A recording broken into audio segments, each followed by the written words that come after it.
하루하루 살아가시는 것이 기쁘고 복된지, 우리 하나님 예비해 놓으신 그 모든 은혜와 복을 여러분 마음껏 누리시는지 많이 궁금합니다. 여러분, 우리 하나님께서는 틀림없이 약속을 지키시는 신실한 하나님이십니다. 그 하나님이 여러분 모두에게 복을 주시기를 원하십니다. 그 은혜와 복의 발걸음을 매일 옮기는 하나님의 사람들 되시기를 다시 한번 주님의 이름으로 축복합니다.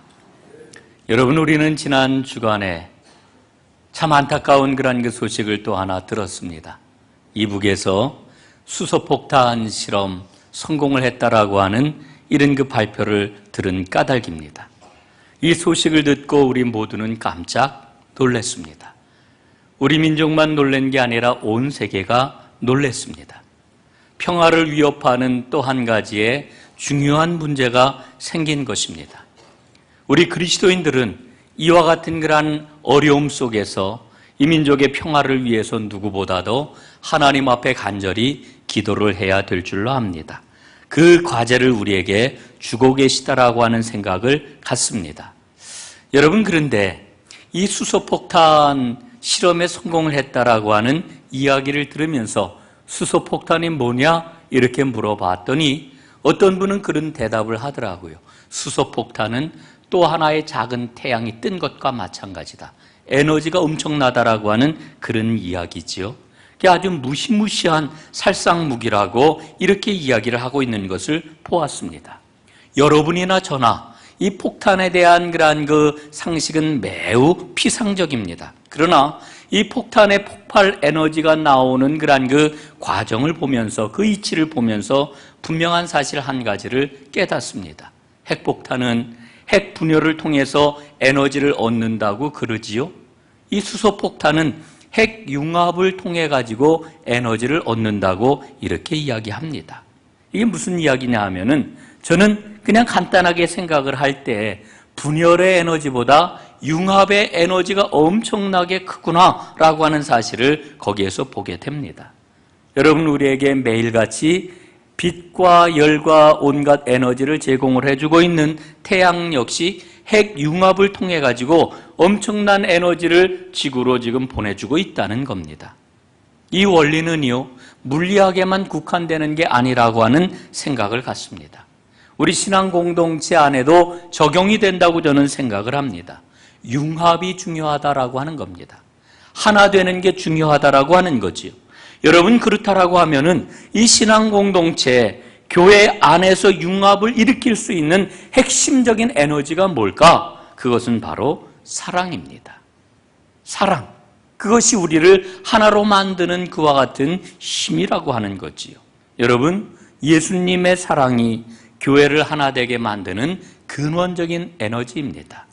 우리 전농교회가 그와 같은 에너지가 가득한 교회가 될 수 있기를 간절히 소원합니다. 여러분, 우리가 예수님께서 사람들을 만나는 그러한 그 모습을 보면은 참 놀라운 사실을 발견해요. 예수님은 누구를 만나든지 간에 그 사람을 절대적으로 존중해 주시는 것을 발견합니다. 이게 예수님 사랑의 아주 신비하고 신비로운 모습 아니겠습니까? 예수님은 단 한 번도 사람을 기능적으로 만나지 않으셨습니다. 사람을 수단으로 생각하신 적이 없습니다. 여러분, 우리는 흔히 그렇게 이야기를 하죠. 그 사람 일 참 잘해. 그 사람 참 능력이 있어. 유능해. 이렇게 이야기를 합니다. 그래서 그 사람이 좋다. 이렇게 이야기하지 않습니까? 여러분, 이 말의 의미가 무엇입니까? 쓸모있다라고 하는 거예요. 여러분, 쓸모있는 사람, 유능한 사람은 세상에서 더 가치 있는 사람으로 여겨집니다. 세상은 그렇게 사람을 만나요. 이 사람은 쓸모가 있는 사람이니까 더 가치 있는 사람. 그러나 예수님은 그러시지를 않았습니다. 단 한 번도 사람을 쓸모에 따라서 이렇게 저렇게 평가하지를 않으셨습니다. 여러분, 예수님이 십자가에 달려 죽임 당하실 때를 한번 생각해 보십시오. 예수님이 겟세마네 동산에서 체포당하지 않으셨습니까? 그리고 엉터리 같은 재판을 받으시고 십자가로 넘겨지게 되었는데, 그때 베드로가 예수님을 멀찍이서 따라갔습니다. 그런데 그때 여러 사람이 베드로에게 묻습니다. 너도 예수 한 패가 아니냐? 내가 예수를 따라다니던 사람 아니냐? 이와 같은 질문을 받았을 때에 베드로는 예수님을 모른다고 부인을 했습니다. 심지어는 세 번째 질문을 받았을 때는 예수를 저주하면서 예수를 모른다고 예수를 부인을 했습니다. 여러분, 왜 베드로는 예수님을 모른다고 부인을 했을까요? 내가 예수님을 안다라고 하면은 자기 자신도 위험에 처할 것이었기 때문에 그는 예수님을 모른다고 부인을 했습니다. 여러분, 그런데 그날 밤 예수님께서 세 번씩이나 부인한 베드로를 바라보십니다. 자기의 목숨을 부지하기 위해서 자기의 스승을 팔아버린 그 가련한 사나이, 그 가련한 제자를 예수님이 바라보시는 것이었습니다. 여러분, 베드로는 배신자였습니다. 그런데 예수님은 베드로를 바라보시면서 내가 나를 배신했구나, 원망하거나 책망을 하는 눈으로 베드로를 바라보셨던 것이 아닙니다. 그 비겁한 베드로를 온전한 사랑으로 무조건적으로 받아주시면서 그를 바라보셨습니다. 가장 깊은 사랑의 마음을 담아서 베드로를 바라보셨을 때에, 그때에 그 깊은 사랑의 눈길을 받은 베드로는 회개를 하지요. 예수님과 눈이 마주친 다음 베드로가 어떻게 했습니까? 문 밖으로 뛰어나가 땅을 치며 통곡하였더라. 성경은 이렇게 기록하고 있는 것입니다. 여러분, 예수님의 이와 같은 사랑이 오늘 우리를 존재하게 하는 겁니다.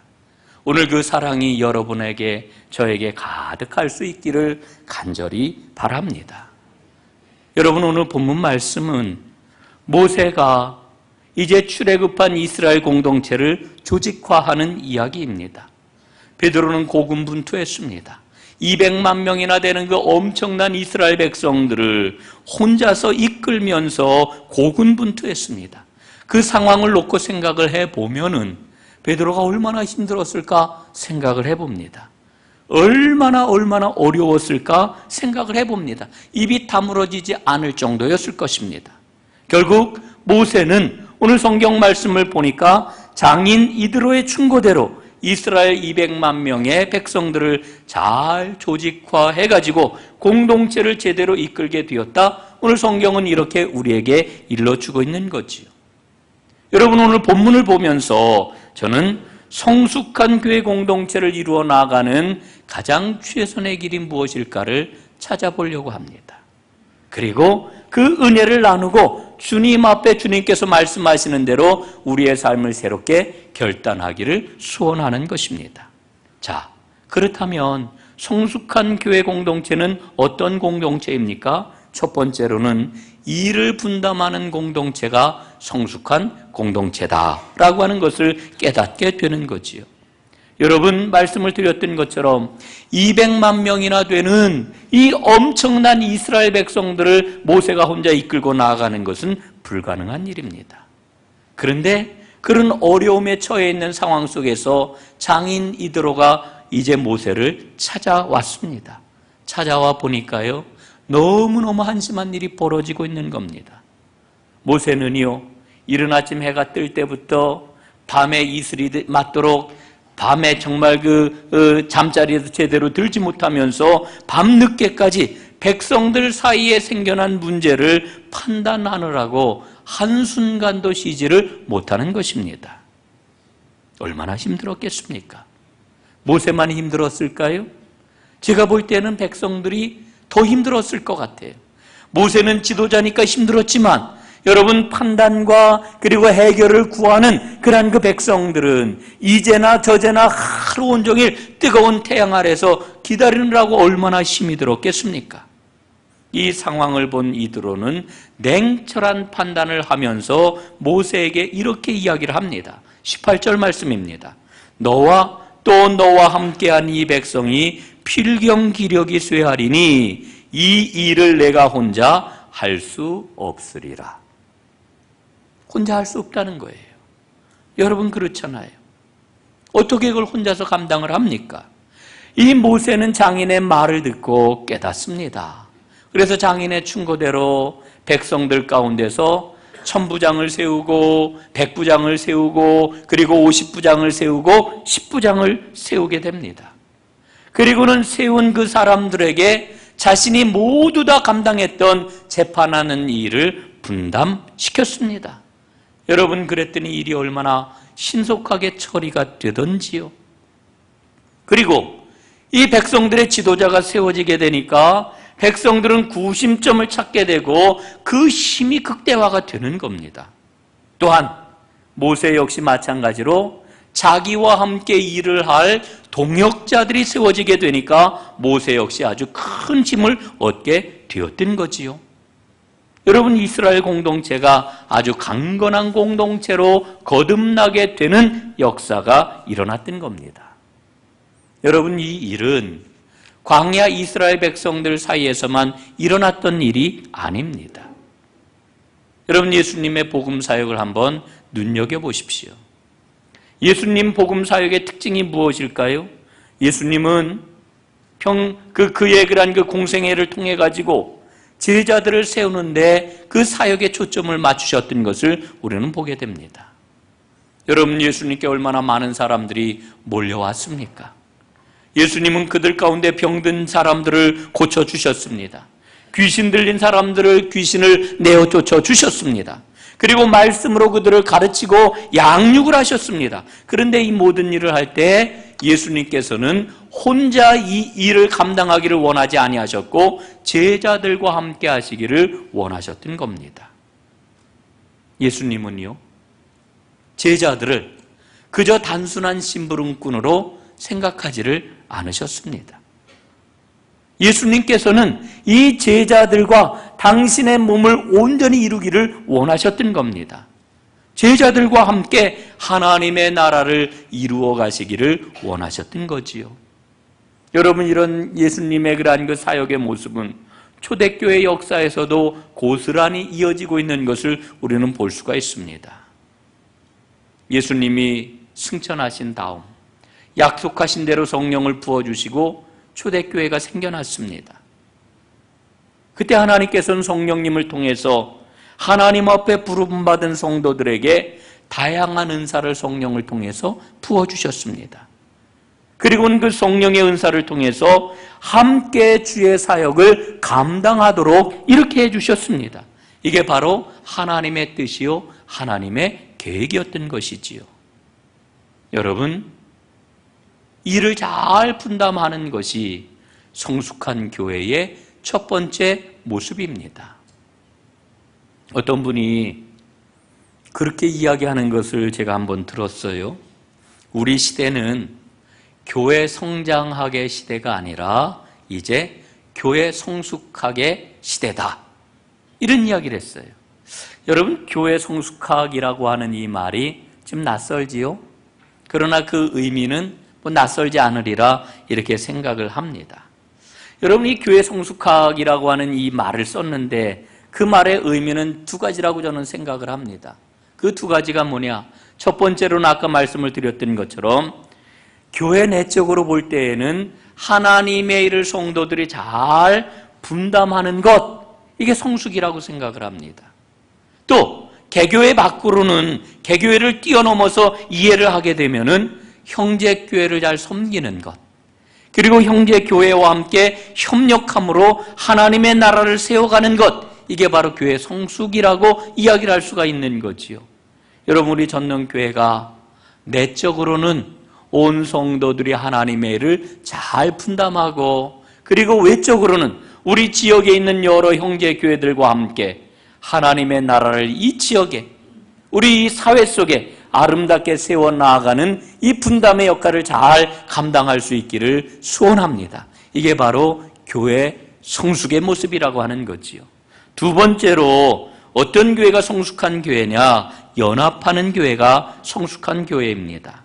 앞에서 말씀을 드렸던 것처럼 성숙한 교회는요, 일을 잘 분담합니다. 그리고 다른 지체하고 연합을 잘 합니다. 연합을 잘해야 돼요. 여러분, 연합을 잘하기 위해서는 우리가 늘 열려 있어야 됩니다. 미숙한 아이의 특징이 있어요. 예? 그 특징이 뭘까요? 그 특징은요, 배타성입니다. 배타성. 예. 자기 소유, 자기의 영역을 딱 정해놓고 그거를 침범하면은요, 그런 그 아이를 미워해요, 밀어내요, 싫어해요, 심지어는 적대시해요. 이해하고 좋아하고 용납하는 것을 잘 못하는 것, 이게 미숙한 어린아이의 특징 아니겠습니까? 그런데 반대로 성숙한 사람은 어떤 사람일까요? 수용성이 강해요. 이 수용성이 강하다라고 하는 이야기는 서로 다른 것을 인정을 하는 거예요. 차이를 받아들이는 거예요. 그래서 그걸 협력을 통해 가지고 녹여내는 거예요.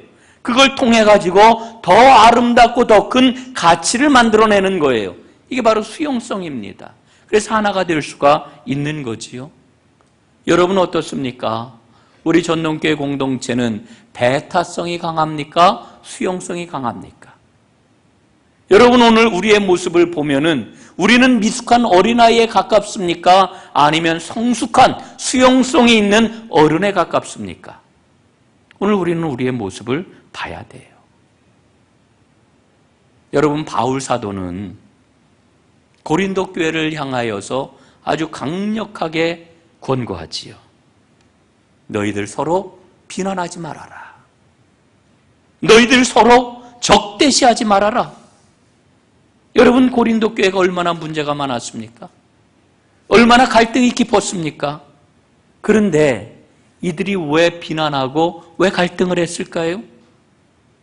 여러분 아이러니하게도요, 이 고린도 교회가 이렇게 갈등하고 비난을 했던 이유는요, 은사 문제 때문이었습니다. 은사 문제. 여러분 오늘날 우리의 식대로 표현을 하면은 교회 일을 서로 잘 하려고 하는 그런 마음 때문에 교회 안에 심각한 갈등이 생겨났다라고 하는 거예요. 여러분 은사가 뭡니까? 은사는 하나님이 주신 선물이잖아요. 그 선물을 왜 주셨어요? 선물을 주신 이유는 잘 섬기라고 주신 겁니다. 예? 잘 섬기라고. 그런데 그 은사를 통해서 연합과 일치를 이루는 게 아니라 그 은사를 가지고 반대로 지금 싸우는 겁니다. 내 은사가 최고다. 내 은사가 더 귀하다. 야, 아무개 집사가 가진 그 은사, 그게 은사요? 은사도 아닌 것 가지고 지금 폼을 잡네. 아이고 내 참 별꼴이야. 이러면서 상대방을 배척하고 낮게 보고 외면을 하고 이러면서 교회 안에 갈등이 심각해졌던 것입니다. 여러분 그런 고린도 교회를 향해서 사도 바울은 연합해라. 하나가 되라. 그게 바로 그리스도인이다. 이렇게 이야기를 하고 있는 거죠. 여러분 은사는 여럿이지만 은사를 주시는 분은 동일한 성령님이셔요. 직분은 여러 가지지만 모든 것을 이루시는 분은 동일하신 한 분 하나님이셔요. 우리가 이것을 잊지 말아야 됩니다. 여러분 우리 전동교회는 온 성도들이 연합을 잘하는 그런 성도들이 되어야 할 줄로 믿습니다. 여러분 세계적인 의료 선교사였던 폴 브랜드 박사가 있습니다. 이분이 남긴 업적은 참 많지요. 그런데 이분이 쓴 글을 읽다가 아주 놀라운 그런 그 이야기를 하나 읽었습니다. 발견을 했습니다. 그게 뭐냐면요, 이분이 세포를 관찰을 하면서 알게 된 사실이 있어요. 그게 뭐냐면은 우리 몸에는 신경세포가 굉장히 많대요. 고통을 느끼는, 아픔과 고통을 느끼는, 추위를 느끼는 이런 그 신경세포가 굉장히 많아가지고 2.5 평방센티미터 안에 그 신경세포가 수천 개가 된다고 이렇게 이야기를 해요. 그런데 기쁨과 감격을 느끼는 세포는 전혀 발견되지가 않았다는 거지요. 그러면은 우리가 어떻게 기쁨과 감격을 느끼게 되는 걸까? 이 폴 브랜드 박사에 의하면은요, 즐거움이나 감격이나 감동이나 쾌감은 다른 세포들이 서로 협력할 때 생기는 상호작용의 결과다. 이렇게 이야기를 해요. 여러분 얼마나 놀랍습니까? 한 세포가 다른 세포를 위해서 자기를 희생하고 봉사할 때 놀라운 일이 생기는데 그 놀라운 일이 뭐냐 하면은요, 이때 쾌감과 기쁨을 주는 호르몬이 발생이 된다는 거예요. 그래서 그 세포들을 감싸준다는 거예요. 그러면은 그 기쁨 때문에 근육에 경련이 일어나고 가슴이 두근거리고 호흡이 빨라지면서 큰 쾌감을 느끼게 된다는 거지요. 그걸 다른 말로 표현을 하면은 공동체의 환희. 이게 바로 우리가 느끼는 기쁨의 정체라는 거예요. 여러분, 저는 그 이야기를 읽으면서 하나님의 창조 섭리가 너무나도 놀랍다라고 하는 이런 생각을 갖습니다. 사랑하는 여러분, 우리는 모두 다 하나님의 한 자녀입니다. 그렇기 때문에 우리는 서로를 받아야 합니다. 서로 격려를 아끼지 말아야 합니다. 또한 서로를 존경해야 합니다. 여러분, 서로를 존경하십시오. 존경하십시오. 존경하는 게 참 중요합니다. 여러분, 올해 믿음으로 승리할 수 있기를 바라는데, 하나님의 복을 받아 누리기를 원하는데, 여러분 정말 제가 간곡하게 드리고 싶은 말씀이 있어요. 우리의 말이 참 중요합니다. 여러분, 판단의 말보다는 이해의 말, 수용의 말을 사용을 하십시오. 이게 축복의 그런 그 비결입니다. 이를테면 이런 거예요. 아, 그러셨군요. 그런 뜻이 있었군요. 얼마나 힘드셨습니까? 수고 많으셨네요. 감사합니다. 아유, 제가 그것도 모르고 있었네요. 아유, 다 덕분입니다. 권사님 덕분이고 집사님 덕분입니다. 고맙습니다. 힘내세요. 여러분, 이게 이해의 말이고 수용의 말입니다. 근데 우리의 말이 어떻습니까? 아유, 내가 그럴 줄 알았어. 예? 꼭 하는 게 그렇다니까. 아유, 그렇게 얘기하는 저희가 뭐야? 그 바닥에 뭐가 깔려 있는 거야? 우리는 이렇게 판단하고 쳐내버리는 말을 많이 해요. 여러분, 판단의 말은 사람과 사람 사이를 벌어지게 만듭니다. 벽을 세우게 됩니다. 그러나 이해의 말, 수용의 말은 서로를 받아들이게 하고 몰랐던 것을 이해하게 함으로 하나 되게 만드는 놀라운 역사가 일어나게 됩니다. 여러분 보세요. 우리 기독교 신앙의 핵심이 무엇입니까? 삼위일체 신앙이에요. 삼위일체 신앙. 성부 하나님, 성자 예수님, 성령 하나님. 이 삼위일체 신앙은요, 너무너무 신비한 그런 그 믿음의 비밀이지요. 이걸 어떤 사람은 잘 이해를 하려고 그러는데 이해하는 게 쉽지가 않아요. 예? 굉장히 어려운 그런 그 개념이에요. 그래서 사도 바울도 에베소서 말씀을 통해 가지고 이 성부, 성자, 성령에 대한 그런 그 말씀을 주고 그 설명이 끝날 때마다 뭐라고 그래요? 찬송하리로다, 찬양하리로다, 이 신비함을 찬양하리로다. 우리에게 찬양하라고 이야기를 해요.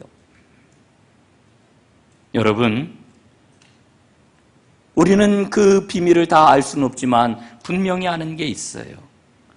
삼위 하나님께서 함께 협력하고 함께 돕고 함께 받아들임으로 하나님의 큰 구원의 역사를 이루어 가신다는 거예요.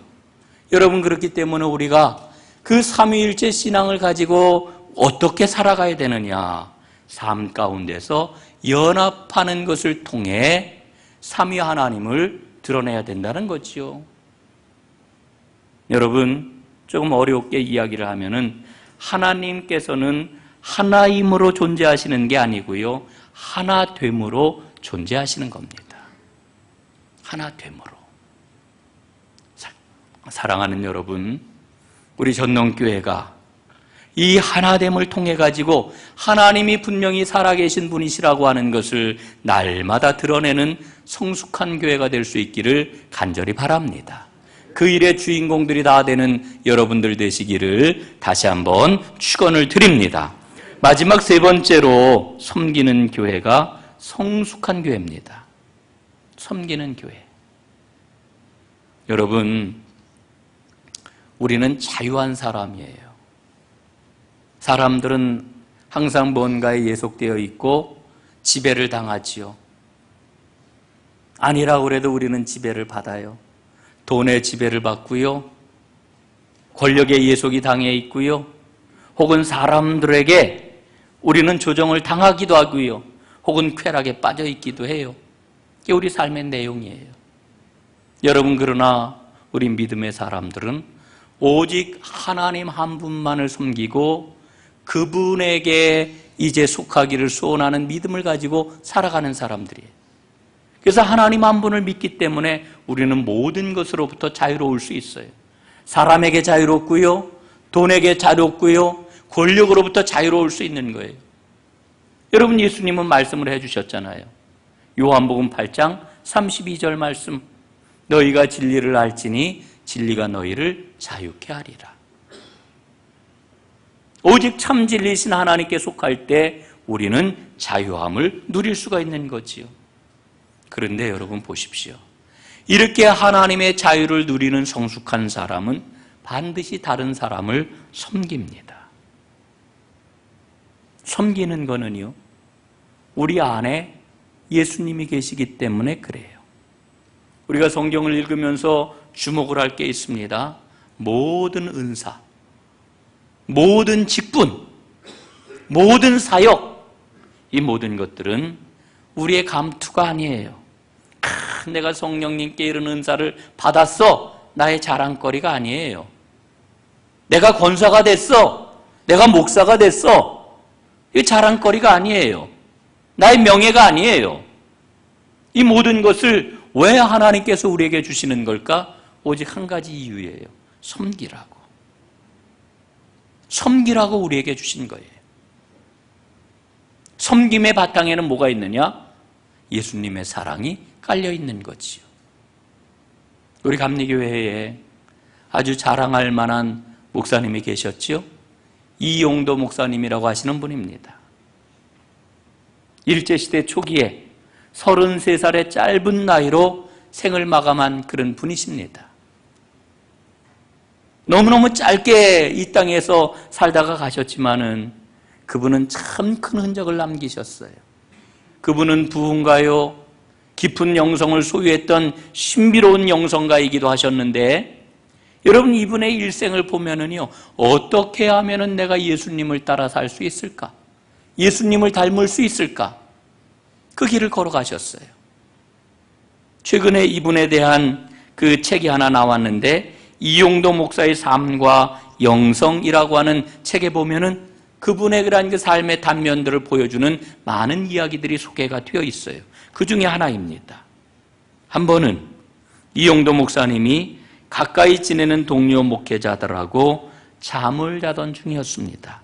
그런데 깜깜한 한밤중에, 시간도 알 수 없는 깊은 밤에 이용도 목사님이 일어나서 옷을 주섬주섬 입는 것이었습니다. 다른 분들이 눈을 떴지요. 그때 이용도 목사님은 이렇게 이야기를 했습니다. 아무래도 낮에 보았던 그 아이가 추울 것 같소. 그날 낮에 이용도 목사님은 서대문 근처에서 한 소년을 만났는데 그 소년과 이야기를 하면서 형 이야기를 들었던 겁니다. 그 소년의 형은 절름발이였는데 동냥을 해가지고 자기 동생을 먹여 살리고 있었습니다. 이 두 형제는 다른 절름발이들과 함께 미국 영사관 담벽 아래 판잣대기로 지은 대피소가 하나 있었는데 그 안에서 추운 겨울을 보내고 있었던 겁니다.